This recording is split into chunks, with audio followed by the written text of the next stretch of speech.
The bustling noise of JFK Airport was at its peak, constant announcements over the PA system, suitcases rolling across polished floors, and the frantic comings and goings of passengers. Ethan Parker navigated through this chaos with practiced ease, his custom-made wheelchair barely making a sound as he moved. At 32, he had the confident air of someone who had conquered the business world, but carried an emptiness that his wealth couldn't fill. 3 years ago, Ethan had been at the pinnacle of his career when a devastating car accident left him paralyzed from the waist down. The physical therapy, the adjustments, the stairs, he endured them all with stoic determination. What he couldn't endure was pity, especially from those he loved. So he pushed everyone away, including Olivia Bennett, the woman he'd planned to marry. "Mr. Parker, your private jet is ready for boarding," his assistant Julian informed him through his earpiece. "The meeting in Chicago is scheduled for 4. We should make it with time to spare." Ethan nodded, barely listening. Another city, another deal. The monotony of success had become his shield against confronting what truly mattered. His New York-based tech company had tripled in value since the accident, partly because he'd thrown himself into work with reckless abandon, partly because sympathy for the brilliant young CEO in a wheelchair made for good press. As he headed toward the private terminal, something caught his eye. A familiar silhouette moved through the crowd, a woman with auburn hair cascading down her shoulders, gesturing animatedly as she spoke. Olivia. His heart stammered in his chest. She looked exactly as he remembered, perhaps even more beautiful. Ethan was about to call out when he noticed she wasn't alone. 3 children surrounded her, a boy around 5 years old and twin girls who looked slightly younger. The boy was pulling on her sleeve, demanding attention, while one of the girls pointed excitedly at the planes visible through the massive windows. The other girl, quieter than her siblings, clutched a worn stuffed rabbit.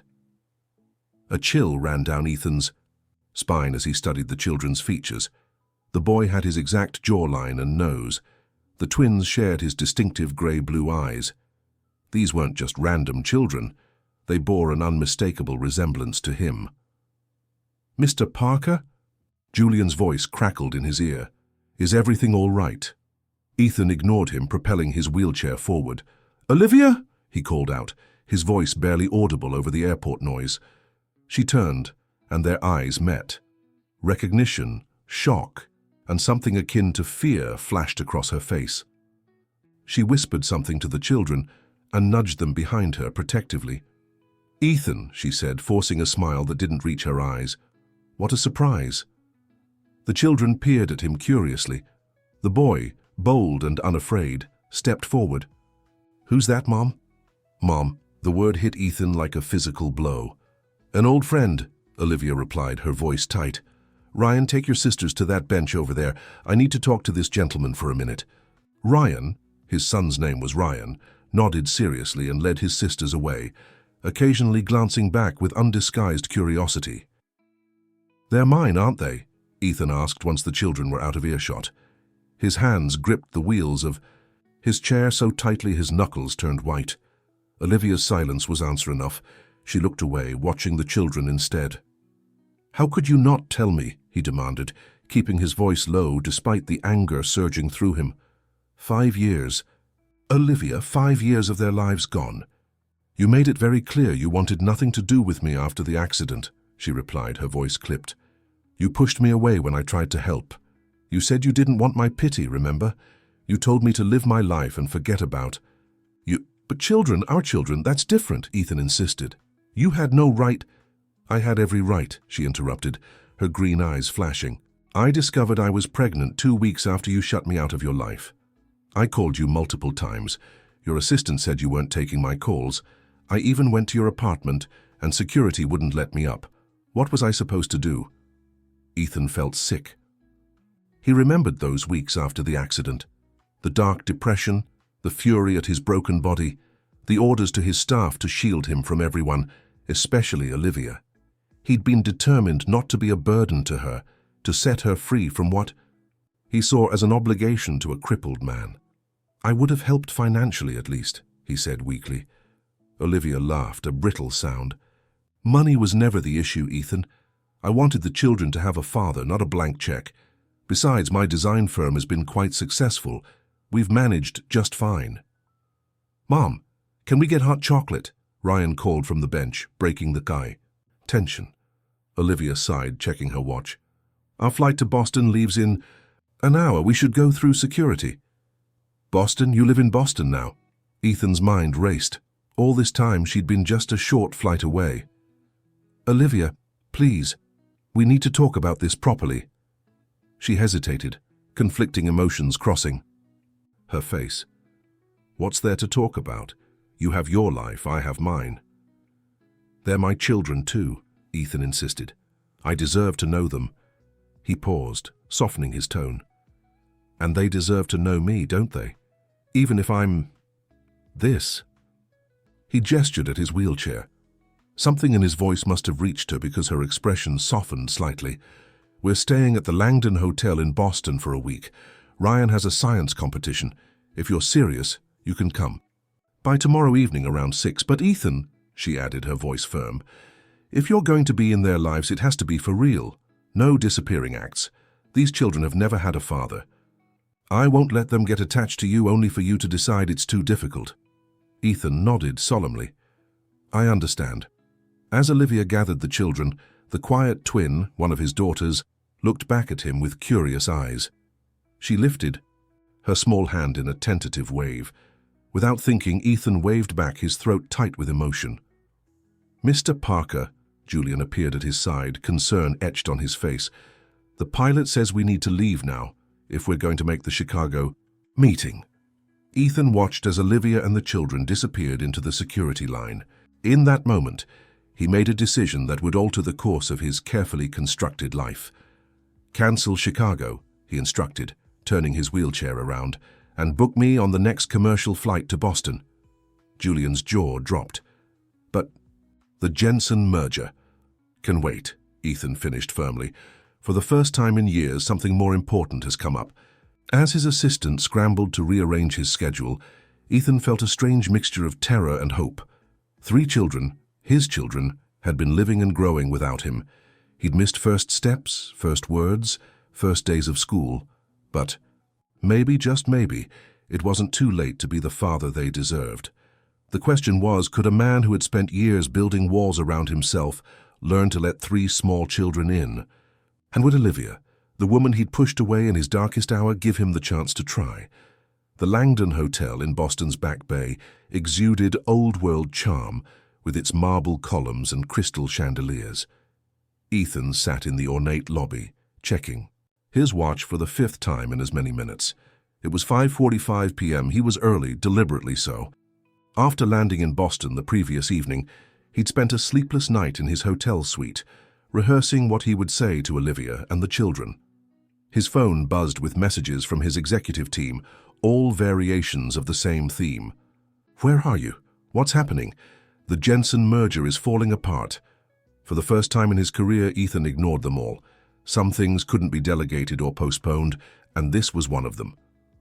At precisely 6 o'clock, the elevator doors opened, and Olivia stepped out with the 3 children in tow. Ryan wore a blue ribbon pinned to his shirt. Evidently, the science competition had gone well. The twins were dressed identically in purple dresses, though Ethan noticed one, the quieter one who had waved to him, had added a small dinosaur. Pinned to her outfit, a tiny act of individuality.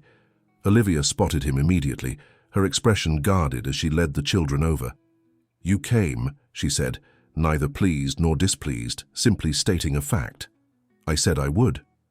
Ethan straightened in his wheelchair, suddenly acutely aware of how the children were staring at it with undisguised curiosity. Why are you in that chair? Ryan asked bluntly, earning a reproachful look from his mother. Ryan, that's not polite. Olivia scolded, but Ethan held up a hand. It's okay. He looked directly at the boy, his son, and explained, I was in an accident a few years ago. My legs don't work anymore, so I use this to get around. Ryan considered this with the straightforward acceptance of childhood. Like Professor X? Despite his nerves, Ethan laughed. Exactly like Professor X, except I don't read minds. That's too bad, Ryan said seriously. Mind reading would be cool. Olivia cleared her throat. Children, this is an old friend of mine, Mr. Parker. Ethan, he corrected gently. Just Ethan is fine. I'm Ryan, the boy announced proudly. I'm 5 3/4. I just won first place in my kindergarten science fair. Congratulations, Ethan said sincerely, fighting back unexpected emotion. What was your project about? Plant growth in different types of liquid. I used water, milk, and orange juice. The water plants grew best, Ryan explained, puffing out his chest. The twins hung back shyer than their brother. Olivia gently nudged them forward. These are Emma and Lily. They're 4. Hi, said one. Twin, Emma, Ethan guessed, with a little bounce on her toes. The other twin, Lily, the one who had waved at the airport, regarded him with solemn eyes. Instead of speaking, she stepped forward and touched the wheel of his chair, examining it, with the serious concentration of a tiny scientist. It's nice to meet all of you, Ethan said, his voice rougher than he intended. 3 children, his children, stood before him, and he was a stranger to them. The reality of what he'd missed crashed over him in waves.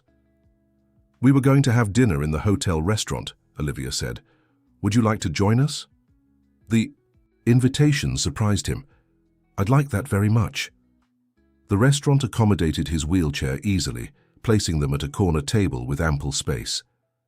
The children's menus doubled as coloring sheets, and Ethan watched fascinated, as Ryan meticulously colored within the lines, while the twins took a more abstract approach to their artistic endeavors. So, Olivia began awkwardly once they'd ordered, You're still running Parker Technologies? Yes, Ethan nodded. We've expanded considerably in the last few years, opened offices in Silicon Valley, Austin, and overseas in London and Tokyo. I've seen the headlines, Olivia replied. A strange tension hung between them, years of unspoken words and missed opportunities. Why do you talk funny to each other? Ryan interrupted, looking between them with shrewd eyes. Ethan and Olivia exchanged startled glances. Out of the mouths of babes.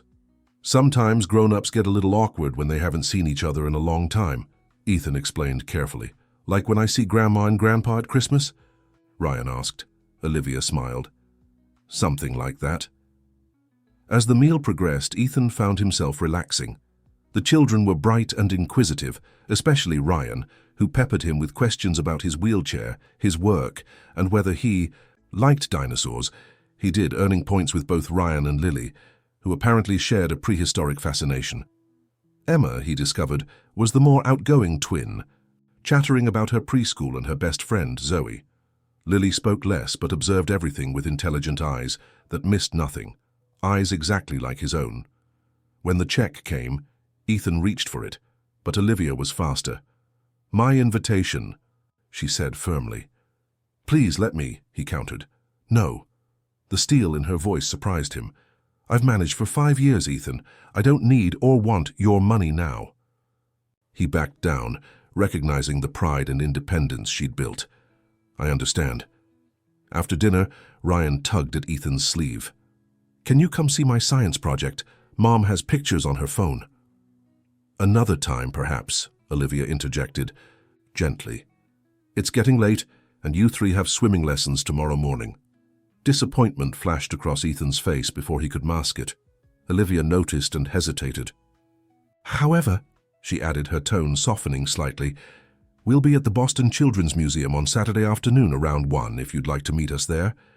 Hope flared in Ethan's chest. I'd like that. Thank you. As they prepared to leave, Lily approached his wheelchair again, her small face serious. She reached into her pocket and pulled out a slightly crumpled piece of paper, pressing it into his hand before darting back to her mother's side. Ethan unfolded it to find a crayon, drawing of what appeared to be a stick figure in a square, surrounded by 3 smaller stick figures. At the bottom, in wobbly letters, was written Lily. His throat constricted as he carefully folded the drawing and tucked it into his jacket pocket. Thank you, Lily, he managed. The little girl didn't smile, but she gave him a solemn nod that somehow meant more. Back in his hotel suite, Ethan sat by the window overlooking Boston Harbor, Lily's drawing spread out before him. His phone continued to buzz with increasingly urgent messages from his executives, but they seemed to belong to another world now, a world that had seemed all-important just days ago, but now felt hollow and meaningless. He picked up the phone to call his personal attorney. "Mason, I need you to do something for me discreetly," he said when the lawyer answered. "I need DNA paternity tests arranged." "Paternity tests?" Mason repeated, startled. "Ethan, what's going on?" "I've just discovered I might have 3 children with Olivia Bennett. I need to confirm it." There was a long pause. "Are you planning to contest custody?" "No." Ethan's response was immediate and vehement. "Nothing like that. I need to know for certain." "Even if the tests confirm they're yours, you have no legal rights at this point," Mason warned. "You haven't been in their lives. Any court would favor the mother who's raised them all these years."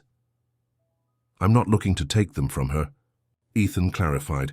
"I want to be part of their lives with her blessing, but first I need to be absolutely sure." After ending the call, Ethan wheeled himself to the desk and opened his laptop. He Googled Boston Children's Museum and began researching accessibility options. As he read about the museum's exhibits, he found himself smiling, imagining Ryan's excitement at the science displays, Emma's delight at the art studio, and quiet Lily's reaction to the Japanese house exhibit. Then he opened another tab and typed, "How to connect with children you didn't know you had." The search results were sparse and unhelpful. This wasn't the kind of problem his money could solve or his business acumen could navigate. For perhaps the first time since the accident, Ethan faced a challenge that required something more than wealth or intelligence. It required heart. He looked again at Lily's drawing. Something about the 4 figures together tugged at emotions he'd buried deep after the accident. These children, who shared his blood but not his name, had grown up without him. And Olivia, the woman he'd once planned to spend his life with, had shouldered the burden alone. The truth hit him with unexpected force. He didn't just want to know these children. He wanted to be their father in every sense of the word. And perhaps, though he hardly dared acknowledge it even to himself, he wanted a second chance with Olivia too. But first he needed to prove, to her and to himself, that he could be more than a wealthy man in a wheelchair. He needed to show that he could be someone these children could rely on, someone worthy of the faith Olivia had once placed in him. The question was how. The Boston Children's Museum bustled with weekend activity. Children's laughter echoed through the colorful spaces. Parents chased energetic toddlers, and interactive exhibits beeped and whirred. Ethan arrived early, navigating his wheelchair through the accessibility entrance. He'd spent the previous day researching the museum, memorizing the layout, and identifying which exhibits might interest each child based on his limited knowledge of their personalities. He spotted them by the giant milk bottle outside, Ryan, racing around it while Emma tried to catch him, and Lily watching from Olivia's side. Something tightened in Ethan's chest as he observed them, still unable to fully process that these were his children. "Ethan!" Ryan noticed him first, charging over with boundless energy. "You came! Did you know there's a climbing structure that goes up 3 floors? Mum says I can't go all the way to the top by myself, but maybe you could watch me." Ethan smiled at the boy's enthusiasm, but saw Olivia stiffen slightly. Of course, he couldn't climb stairs, let alone follow an active 5-year-old up a 3-story structure. "The museum has an elevator," he said carefully. "I can meet you at the top." Ryan nodded, accepting this compromise without question. Children, Ethan was discovering, were far more adaptable than adults. "I've got your tickets," Olivia said, handing him a wristband. "They have excellent accessibility options." "Thank you," Ethan replied, touched by her thoughtfulness. "I looked it up before coming." "Of course you did," she said, a ghost of a smile crossing her lips. It was so like the old Ethan, always prepared, always 3 steps ahead. The day unfolded better than Ethan could have hoped. Ryan was indeed captivated by the climbing structure, while Emma loved the art studio, creating a series of increasingly colorful paintings that she proudly presented to both Olivia and, to his surprise, to Ethan as well. "This one's for you," she declared, handing him a purple and green creation that might have been a butterfly or possibly an alien spaceship. "You can put it in your big office." It will have the place of honor, Ethan promised, carefully placing it in a folder he'd brought specifically for this purpose. Lily, as he'd suspected, was entranced by the Japanese house exhibit. She walked through the tatami rooms with reverent quietness, examining each detail with her characteristic solemnity. When Ethan explained how the sliding paper doors worked, she looked at him with new interest. "Do you know a lot of things?" she said, her first direct comment to him. "Some things," he agreed, "but you could teach me many things too, I'm sure." She considered this, then nodded as if they'd reached an important agreement. Throughout the day, Ethan was acutely aware of Olivia watching him, not with hostility, but with careful assessment. He knew she was evaluating how he interacted with the children, whether he could be trusted with their hearts. He tried not to perform for her scrutiny, focusing instead on genuine connections with Ryan, Emma, and Lily. By late afternoon, they were all exhausted but happy. The children had warmed to him considerably, especially Ryan, who had declared Ethan pretty cool for an old person. As they prepared to leave, Ethan steeled himself for what came next. "Olivia, can I speak with you privately for a moment?" She hesitated then, instructed the children to wait by the gift shop entrance where she could see them. "What is it?" she asked once they were alone. "I've arranged for DNA tests," Ethan said quietly. "Non-invasive, just a cheek swab. I thought you should know." Her face hardened instantly. "You what?" "I'm not contesting anything," he hurried to clarify. "I just need to know for certain, for my own peace of mind." "Your peace of mind?" Olivia's voice dropped to an angry whisper. "Do you think I'm lying?" "So about this, Ethan, do you think I'd make up something so important?" "No, that's not. After everything, raising them alone, building a life for us, you still don't trust me." The hurt in her eyes cut deeper than anger would have. "It's not about trust," Ethan insisted. "It's about making everything official. If I'm going to be in their lives, I want proper legal recognition. I want them to have my name, inherit what's mine." "We've managed fine without your name or your inheritance for 5 years," Olivia snapped. "I know that," he acknowledged. "But don't they deserve to know their father? To have what's rightfully theirs?" Olivia looked away, conflict evident in her expression. "You haven't earned the right to call yourself their father yet, Ethan. Biology isn't enough." Her words stung, but he recognized their truth. "Then let me earn it," he said quietly. "Give me the chance to prove I can be what they need." Before she could respond, Ryan came bounding over, holding a dinosaur toy. "Mom, can I get this, please?" The moment broken, Olivia turned her attention to her son. "Let's see what your sisters have picked." Ethan watched as she walked away, her posture rigid with suppressed anger. He'd mishandled that badly, leading with legalities instead of understanding. As a businessman, he was accustomed to contracts and certainties, but family, he was learning, operated on different principles. That evening in his hotel room, Ethan received an email from Olivia. The subject line read simply, "About today. Ethan, I've been thinking about our conversation. While I understand your desire for certainty, you need to understand how your actions affect us. The children are not assets to be verified and claimed. They are human beings with feelings and needs that must come first. That said, I won't oppose the DNA tests. You're right that they deserve to know their father and to have what's rightfully theirs. But understand this. If you're going to be in their lives, it must be completely. I won't accept half measures or conditional involvement. The children have a spring break starting Monday. We'll be heading to our cabin in the Berkshires for the week. If you're serious about being part of their lives, you're welcome to join us. No assistance, no business calls, just you learning to be a father to 3 young children who need consistency more than they need your money. Let me know your decision by tomorrow evening. Olivia. Ethan read the email 3 times. Emotions warring within him. A week in a cabin, away from his executive team, his physical therapist, his carefully controlled environment. The prospect terrified him. Since the accident, he'd constructed his life to accommodate his disability in the most efficient ways possible, surrounding himself with people paid to anticipate and meet his needs. And yet, a week with his children, a chance to truly know them, away from the distractions of the city and his business empire, a chance perhaps to understand what kind of father he could be. He picked up his phone and called his executive assistant. "Meredith, clear my calendar for next week, all of it. The Jensen merger, the Tokyo negotiations, the board meeting. Reschedule everything." "Everything?" Meredith sounded alarmed. "Sir, that's not... some of these meetings have been planned for months." "Everything," Ethan confirmed. "Family emergency." After ending the call, he replied to Olivia's email with a simple message. "I'll be there. Send me the details."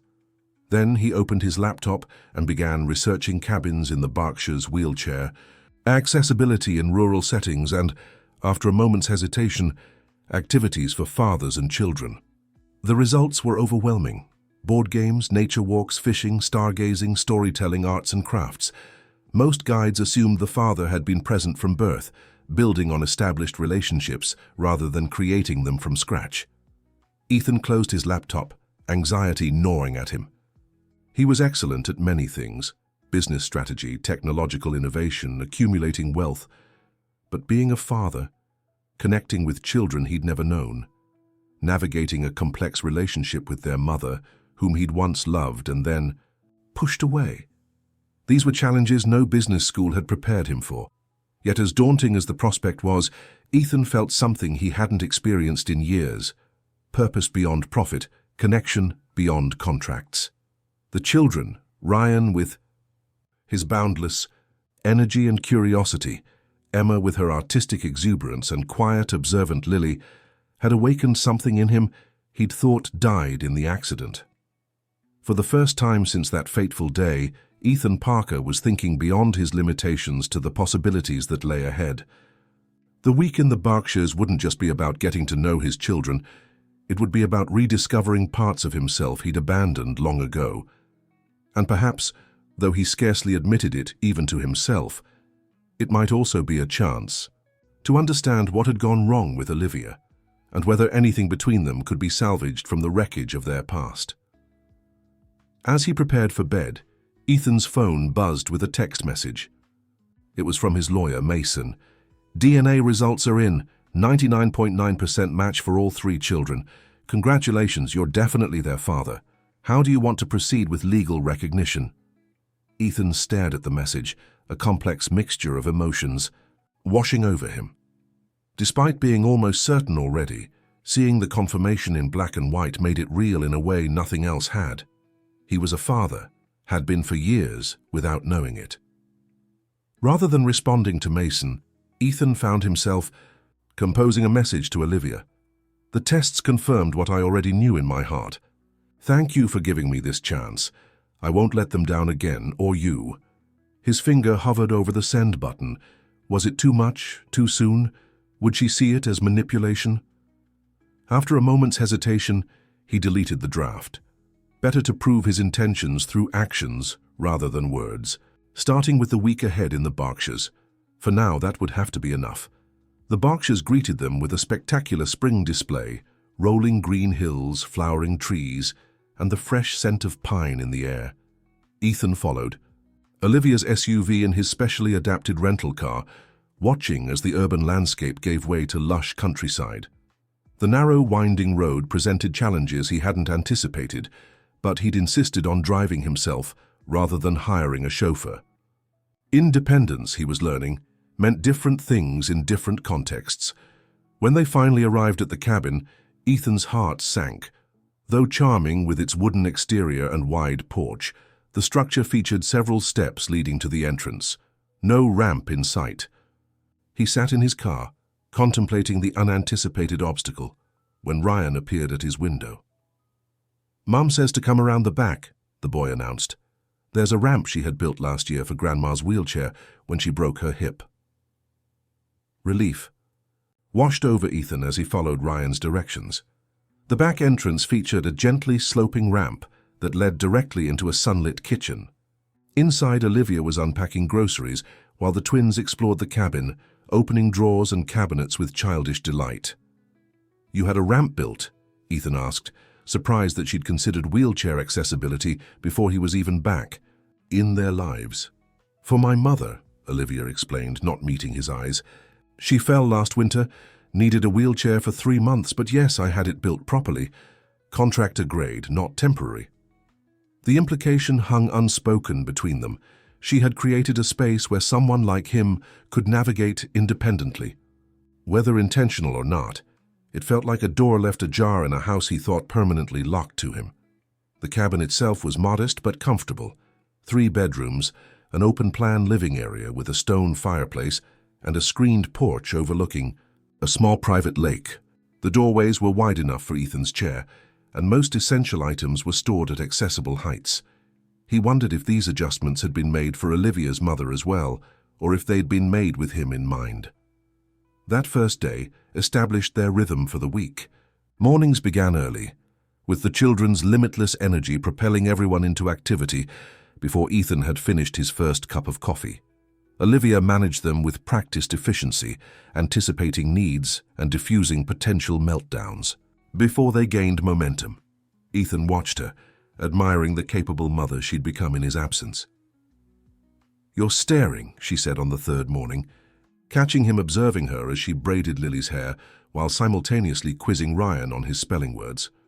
"Sorry," he replied, not entirely sorry. "I'm just impressed. You make it look effortless." She snorted softly. "It's not even close." She finished Lily's braid with a small elastic band. "There you go, sweetheart. Why don't you and Emma get the board games ready while I finish with Ryan?" Once the children were occupied, she turned to Ethan. "Nothing about being a single mother of 3 is effortless. There have been days, many days, when I didn't think I could do it anymore." "But you did," he said quietly. "You are." "I didn't have a choice." Her tone wasn't accusatory, merely factual. "You could have told me," Ethan pointed out, "even after I pushed you away." Olivia sighed, pouring herself more coffee. "Maybe. But you were so determined to shut me out after the accident. You built walls I couldn't scale, Ethan. And then when I found out I was pregnant..." She shook her head. "You were in such a dark place, I wasn't sure you'd want them or could handle them, given your state of mind." "That's not fair," he protested. "You never gave me the chance to try."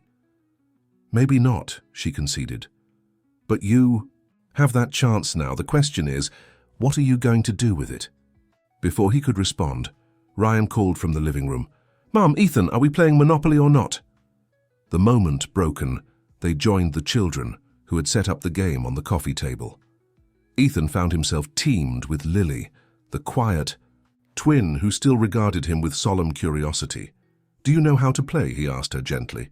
She nodded, then whispered, "I like the dog piece." "Me too," he confided, selecting the small metal Scotty. "We'll be unstoppable together." A ghost of a smile touched her lips, and Ethan felt a small victory. Of the 3 children, Lily remained the most reserved around him, watching with those observant eyes that missed nothing. As the week progressed, Ethan discovered surprising things about himself. He found patience he didn't know he possessed when teaching Ryan to skip stones across the lake. He discovered genuine delight in Emma's elaborate imaginary games, playing along as she assigned him roles from king to spaceship captain. And with Lily, he found a quiet companionship building as they worked together on a complex puzzle she'd brought along.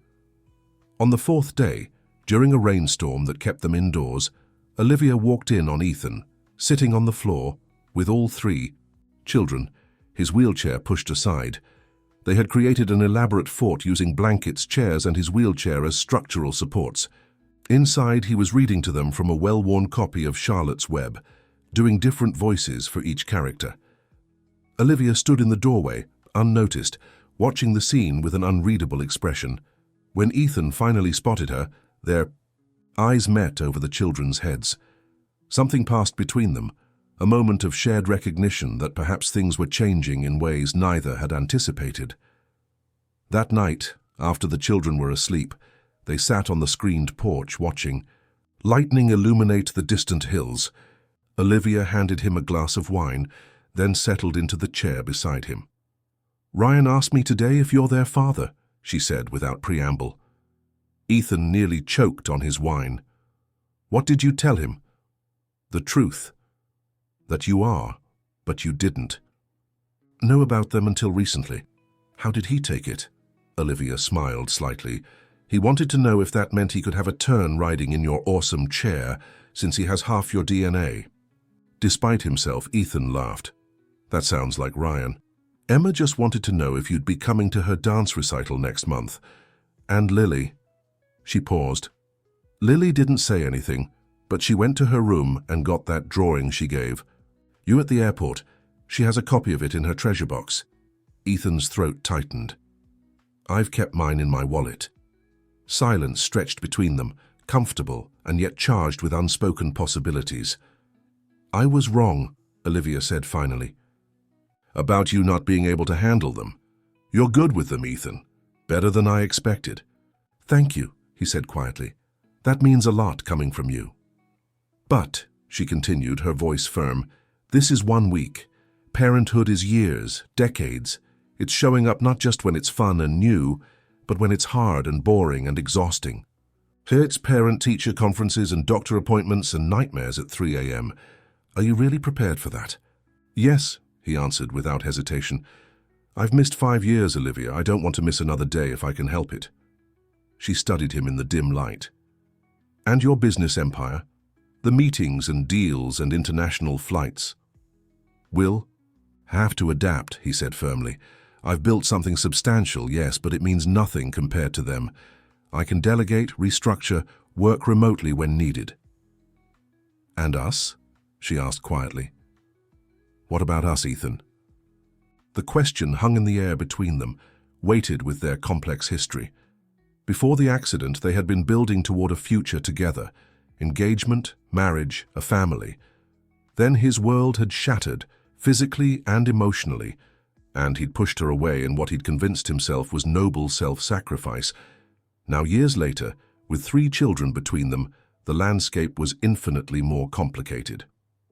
I don't know, he admitted honestly. I know what I want, but I've lost the right to assume you want the same thing. And what do you want? Her voice was barely audible above the gentle patter of rain. A second chance, he said simply. Not just with the children, but with you, if that's even possible. Olivia didn't respond immediately. When she did, her voice was steady. I can't make any promises, Ethan. You hurt me deeply when you shut me out. And now there are 3 little hearts involved. Not just mine. I understand, he said. I'm not asking for promises, just possibility. She nodded slowly. Possibility I can offer.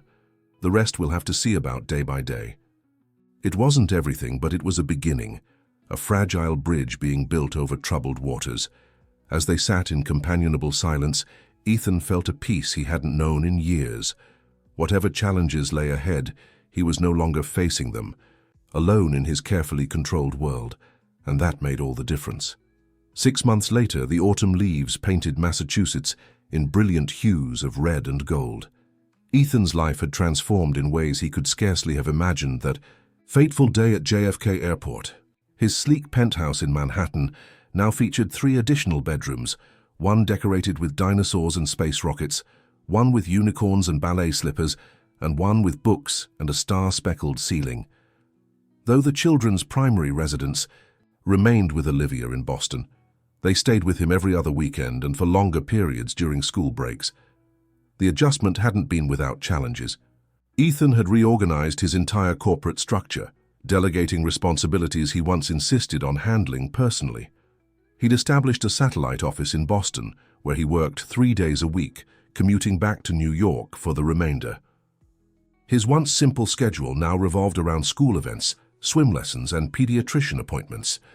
Today marked a significant milestone: Ryan, Emma, and Lily's first official visit to Parker Technologies' headquarters in Manhattan. Ethan watched from his office as Olivia led them through the security checkpoint in the lobby, Ryan bouncing with excitement, the twins holding hands as they always did in new situations. Your family's here, his executive assistant announced, a knowing smile on her face. The transformation in her boss over the past months had been remarkable. Not just the schedule changes and new priorities, but a fundamental shift in his demeanor. The driven, sometimes ruthless CEO had softened around the edges, becoming more patient, more humane, while losing none of his business acumen. "Send them up," Ethan replied, straightening his tie nervously. He'd given the children a simplified tour of the building when they first arrived last night, but today they would see him in his professional element, meeting his team, seeing the empire he'd built. He found himself uncharacteristically concerned with their impression. When the elevator doors opened, Ryan burst out first, as always. "Whoa, your office is at the top of the whole building." "Almost," Ethan smiled, moving his wheelchair forward to greet them. "There's a maintenance floor above us." Emma darted to the floor-to-ceiling windows. "I can see the whole world from here." "Just Manhattan," Olivia corrected gently, looking around the executive floor with undisguised curiosity. Though they'd rebuilt a tentative friendship over the months, this was her first visit to his corporate headquarters, to this central part of his life that had once seemed incompatible with family. Lily approached his desk, studying the array of framed photographs that hadn't been there 6 months ago. The children at the beach, all 5 of them at Ryan's kindergarten graduation, a candid shot of Olivia laughing with the twins. She reached out to touch one particular frame, a simple silver one containing her drawing from the airport, professionally matted and preserved. "You kept it," she said, her voice quiet, but no longer hesitant around him. "Of course I did," Ethan replied. "It was the first gift you ever gave me. It belongs here where everyone can see it." Lily's solemn face broke into a rare full smile, revealing a missing front tooth, a recent development she'd called to tell him about the very night it happened. The office tour was a success. Ryan was fascinated by the research and development floor where engineers demonstrated prototypes of next-generation technologies. Emma charmed everyone she met, collecting business cards like treasures. Even Olivia seemed impressed by the respectful way Ethan's employees treated him, not with fear or mere deference, but with genuine admiration. The day culminated in a surprise Ethan had planned meticulously. He gathered everyone in the boardroom, including Olivia and the children, and his core executive team. "As you all know," he began formally, "Parker Technologies has been my primary focus for many years. I'm proud of what we've built together." He glanced at Olivia, who raised an eyebrow, curious about where this was heading. "Recently, however, my priorities have expanded, or perhaps, more accurately, they've been realigned to what truly matters." He wheeled himself to where the children sat, placing himself between Ryan and the twins. "These 3 remarkable individuals are my children, Ryan, Emma, and Lily Parker." A murmur went through the room. Though rumors had circulated about Ethan's newfound family, this was his first public acknowledgement. "Today I'm announcing several changes," he continued. "First, I've established the Parker Family Foundation with an initial endowment of $50 million. The foundation will focus on supporting families affected by disability, single parents, and organizations promoting accessible design and technology." He turned to his CFO. "Harrison will provide the details, but I wanted to announce that each of my children will eventually serve as trustees when they come of age, guiding how these resources can best serve others." Ryan straightened importantly in his chair, while Emma bounced with excitement. Lily simply nodded as if accepting a solemn responsibility. "Second," Ethan continued, "I'm officially appointing Alexandra Chen as President and Chief Operating Officer of Parker Technologies, while I'll remain as CEO but with a reduced daily operational role." He nodded toward a composed woman at the far end of the table. "Alexandra has been instrumental in our success for years, often without due recognition. This promotion is long overdue." Alexandra, surprised but pleased, inclined her head in acknowledgement. These changes reflect not a step back from Parker Technologies, but a step forward in creating a company that values balance, family, and humanity alongside innovation and profit. I believe these principles will make us stronger, not weaker, in the marketplace. As the meeting adjourned and executives came forward to congratulate him and meet his children, Ethan noticed Olivia slip out onto the terrace that adjoined the boardroom. He followed her outside, finding her gazing across the Manhattan skyline. "That was quite an announcement," she said without turning. "You've been planning this for a while." "Yes," he admitted, positioning his wheelchair beside her at the railing. "Does it meet with your approval?" Now she turned, studying him with those perceptive green eyes. "It's not my place to approve or disapprove of your business decisions, Ethan." "Perhaps not," he acknowledged. "But what about my personal ones? The ones that affect our children?" A small smile played at the corners of her mouth. "Those I find encouraging." They stood in comfortable silence, watching the sunset paint golden reflections across the glass towers of the city. Over the past 6 months, they had carefully rebuilt trust between them, first as co-parents, then cautiously as friends. They'd had disagreements, of course, sometimes heated ones, about parenting approaches, schedules, and boundaries, but beneath it all had grown a renewed respect and understanding. "I have something for you," Ethan said finally, reaching into his jacket pocket. He withdrew a small velvet box, but it wasn't what Olivia expected. Rather than a ring, it contained a single key. "What's this?" she asked, taking it curiously. "A key to my apartment," he explained. "For the children, primarily, so they feel it's truly their home too. Not just a place they visit, but also for you if you ever need it." Olivia turned the key over in her palm. "That's thoughtful, thank you." "There's more," he admitted. "I've been looking at properties in Boston, apartments close to yours, houses in your neighborhood. I'm considering relocating Parker Technologies' headquarters there. New York was always about business for me, but Boston—" He smiled softly. "Boston is where my family is." Surprise registered on Olivia's face. "That's a major move, Ethan, are you sure?"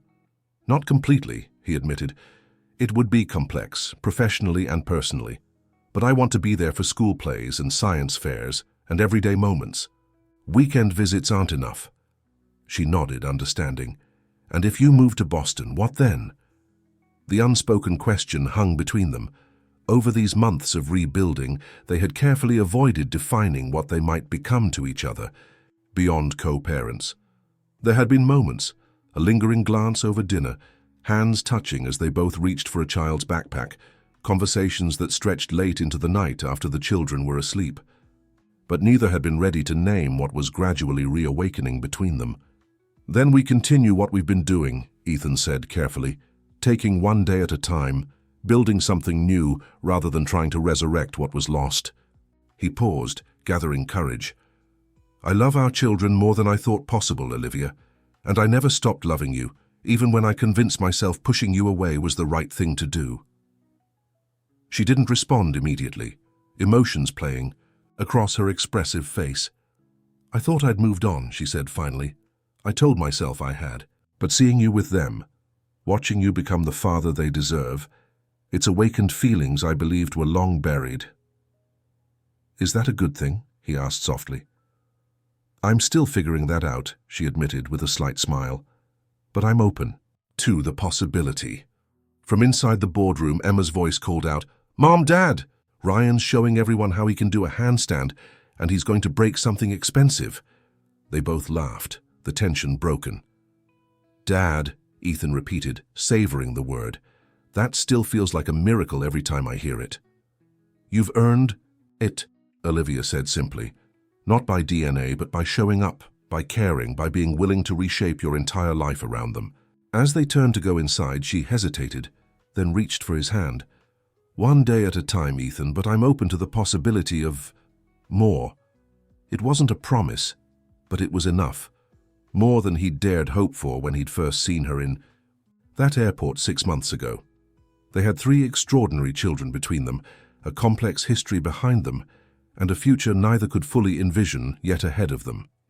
Inside, Ryan was indeed attempting a handstand, being spotted by an amused Alexandra, while the twins gave enthusiastic commentary. This unlikely family, formed through unexpected circumstances, separated and then reunited by chance, was finding its way forward, imperfectly but genuinely. 1 month later, Ethan finalized the purchase of a brownstone in Boston's Back Bay, just 3 blocks from Olivia's apartment. The historic building required extensive renovations to make it fully accessible, but he approached the project with characteristic determination and resources. The ground floor would house a new satellite, headquarters for Parker Technologies, while the upper floors would become a home where his children would have permanent rooms, not just weekend accommodations. On moving day, as the last of the furniture was being arranged, Ethan found Lily sitting quietly in what would be his home office, arranging a collection of framed photographs on his desk, the same ones from his Manhattan office, now transplanted to Boston. "Do they look right there?" she asked seriously. "Perfect," he assured her, watching as she carefully positioned the silver frame with her airport drawing in the center. "Dad?" she said, still focusing on the arrangement. "Are you and Mom going to get married again?" Ethan blinked, surprised. "We were never married before, Lily." "I know," she said with the patience of explaining something obvious. "But are you going to get married now? Ryan says you are, but Emma says grown-ups are complicated." Ethan smiled despite himself. "Emma's right. Grown-ups are complicated, but I care about your mom very much." Lily nodded, satisfied with this non-answer. "That's good, because we're all supposed to be together. I drew it, see?" She pointed to her framed picture where 4 stick figures stood together. "You drew that before you even knew who I was," Ethan pointed out gently. "I know," Lily said simply. "But I saw you in the airport and I just knew." With that enigmatic statement, she hopped down from the chair and skipped out to find her siblings, leaving Ethan to ponder the mysterious intuition of children. Later that evening, when the movers had gone and the children were exploring every corner of their new part-time home, Olivia arrived with a housewarming gift, a handmade welcome mat that read, "The Parker Family," in bright colors. "The children helped make it," she explained, as Ethan admired it. "They wanted you to feel properly at home." "I do," he said, looking around at the space that already bore the unmistakable marks of children, toys temporarily abandoned mid-play, artwork taped to refrigerator doors, small shoes lined up by the entrance. More than I ever did in that sterile penthouse in Manhattan. As they shared a quiet dinner after the children had finally exhausted themselves and fallen asleep, Ethan found himself studying Olivia's face in the candlelight. The past year had been a journey neither could have anticipated. From strangers, sharing only a painful history and 3 children, to co-parents finding a workable harmony, to whatever they were becoming now. "Lily asked me today if we're getting married," he mentioned casually, watching for her reaction. Olivia nearly choked on her wine. "She what?" "Apparently, it's a topic of debate among our children," Ryan's confident. "It's happening while Emma believes grown-ups are too complicated for such straightforward outcomes." "Smart girl," Olivia murmured, but a smile played at the corners of her mouth. "It's not such an outlandish question," Ethan ventured carefully. "Not sometime in the future, anyway." Olivia set down her glass, meeting his gaze directly. "A year ago, I would have said it was impossible. 6 months ago, highly unlikely. Now," she shrugged slightly, "now I find myself wondering about it too." Hope flared in Ethan's chest, but he tempered it with caution. "We don't need to rush anything. We're still getting to know each other again, not just as we were, but as we are now." "Exactly," she agreed. "But I'm no longer afraid of the possibility, Ethan. And that's significant progress considering where we started." He reached across the table, and she met him halfway, their hands clasping in a gesture that symbolized how far they'd come, from brokenness to healing, from separation to connection. Outside the windows of the brownstone, Boston's lights twinkled against the night sky. Inside, a family that had found each other against improbable odds continued their journey toward wholeness. The path ahead would have its challenges, blending their lives, navigating their pasts, building something sustainable and real for their children. But for the first time in years, both Ethan and Olivia faced the future not with fear or resignation, but with genuine hope. As for Ryan, Emma, and Lily, the 3 miracles who had brought them back together, they slept peacefully in their new rooms, secure in the knowledge that they were exactly where they belonged, at the heart of a family that had been lost but was now, piece by fragile piece, being found again. Fim da Historia. Dear listeners, We hope that Ethan and Olivia's journey of rediscovery and family has touched your hearts. Their story reminds us that sometimes life's most unexpected encounters can lead to our greatest blessings, and that it's never too late for second chances. If you enjoyed this emotional tale of love, family, and redemption, please don't forget to subscribe to our channel and leave a like on this video. Every day we bring you unique stories that explore the complexity and beauty of human relationships. For more heartwarming family narratives like this one, check out our special playlist by clicking the link to your left. We're eager to hear your thoughts in the comments below. What was your favorite moment in Ethan and Olivia's story? Until our next emotional journey together, thank you for listening.